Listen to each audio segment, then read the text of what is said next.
live in relationship में रहे, their parents are required to be informed.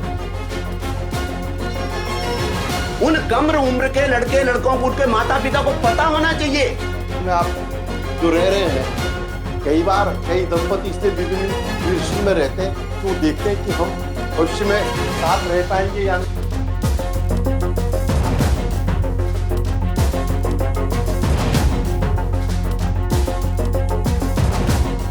विधानसभा सत्र में समान नागरिक संहिता विधेयक 2024 चर्चा होने के बाद पास हो गया। सत्र में चर्चा के दौरान लिव इन रिलेशन के मुद्दे पर विपक्षी नेताओं ने कई सवाल उठाए। कांग्रेस के विधायक प्रीतम सिंह ने कहा कि सुप्रीम कोर्ट इसे एक मूर्खतापूर्ण व्यवस्था बता चुका है और आप लिव इन में रह रहे लोगों को शादी का दर्जा दे रहे हैं। प्रीतम सिंह ने कहा कि आप इसे ऐसे भी देख सकते हैं कि लिव इन में इसलिए लोग रहते हैं कि वो आगे साथ में रह पाएंगे या नहीं, ये देखने के लिए। तो इस परिप्रेक्ष्य में ममता रानी बनाम union of India 2023 supreme court ने लिव इन रिलेशन की बात मैं कह रहा हूं। सुप्रीम कोर्ट में कहा गया है क्या है कि लिव इन रिलेशन के पंजीकरण की व्यवस्था मूर्खतापूर्ण विचार है।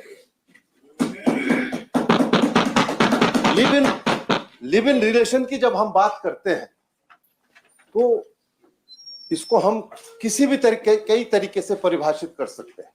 इसको हम परिभाषित कर सकते हैं इस तरीके से कि लिव इन रिलेशन में आप जो रह रहे हैं, कई बार कई दंपति इसलिए लिव इन रिलेशन में रहते हैं कि वो देखते हैं कि हम भविष्य में साथ रह पाएंगे या नहीं रह पाएंगे। वहीं कुछ विपक्षी नेताओं ने इसे उत्तराखंड और भारत की संस्कृति के विरुद्ध बताया, तो बीजेपी विधायक मुन्ना सिंह चौहान ने इसे भारत की संस्कृति के समर्थन में बताया। मुन्ना सिंह चौहान ने कहा कि यूनिफॉर्म सिविल कोड में लिव इन रिलेशन के पंजीकरण के पीछे के भाव को समझिए। जो व्यक्ति लिव इन रिलेशन में रह रहा है उसके पेरेंट्स को पता होना चाहिए। उन कम उम्र के लड़के लड़कियों के माता पिता को पता होना चाहिए कि वह लिव इन रिलेशन में रह रहे हैं। उन्होंने कहा कि अभी तक आप भारतीय परंपरा की बड़ी बड़ी बातें कर रहे थे। भारतीय परंपरा तो यही है कि हम अपने घर में अपने माता पिता को सारी बातें बताएं।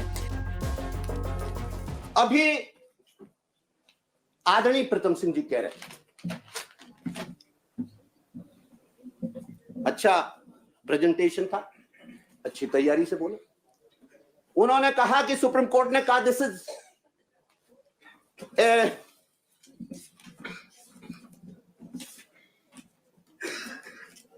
उन्होंने कहा कि सुप्रीम कोर्ट ने कहा है कि ये बड़ा एक पागलपन है कि लिव इन रिलेशनशिप का रजिस्ट्रेशन हो। हाई ये नहीं कहा, उन्होंने आधा सेंटेंस ही पढ़ा। नोट करने लायक है। सुप्रीम कोर्ट ने कहा what the centre has to do with the registration of the living in relationship. Supreme court ने यह कहा कि केंद्र का काम छोड़ो ना, ये केंद्र को क्या लेना देना लिव इन रिलेशनशिप के रजिस्ट्रेशन के। सुप्रीम कोर्ट ने यह नहीं कहा कि रजिस्ट्रेशन नहीं होना चाहिए, और यह सच भी है। सुप्रीम कोर्ट का मैरिज सेंटर का किसी भी मैरिज रजिस्ट्रेशन से कोई लेना देना नहीं है। Marriage registration as per the instrument has to be done in the respective state और द यूनियन टेरिटरी और the NCR. Centre is not an agency to register the marriage. Supreme court ने यह कहा, सुप्रीम कोर्ट ने यह नहीं कहा कि इसकी आवश्यकता नहीं, लेकिन यूसीसी के अंदर लिव इन रिलेशनशिप के मसले को रजिस्ट्रेशन का बात इसलिए नहीं कहा गया, उसकी भावना समझी। उसके पीछे कहा गया सुमित जी कि जो लिव इन रिलेशनशिप में रहे, their parents are required to be informed. उन कम उम्र के लड़के लड़कों को उनके माता पिता को पता होना चाहिए। अभी तक तो आप सब लोग जो है काफड़ी जी, आपको बता दें कि यूसीसी में लिव इन रिलेशन के प्रावधानों के अनुसार राज्य के भीतर रहने वाले सभी सहवासियों को पंजीकरण कराना अनिवार्य होगा। दोनों में से कोई एक संबंध को समाप्त कर सकता है। लिव इन रिलेशनशिप से जन्मा बच्चा वैध माना जाएगा। अगर लिव इन रिलेशनशिप का पंजीकरण नहीं कराया तो नोटिस मिलने के 30 दिन के अंदर कराएं।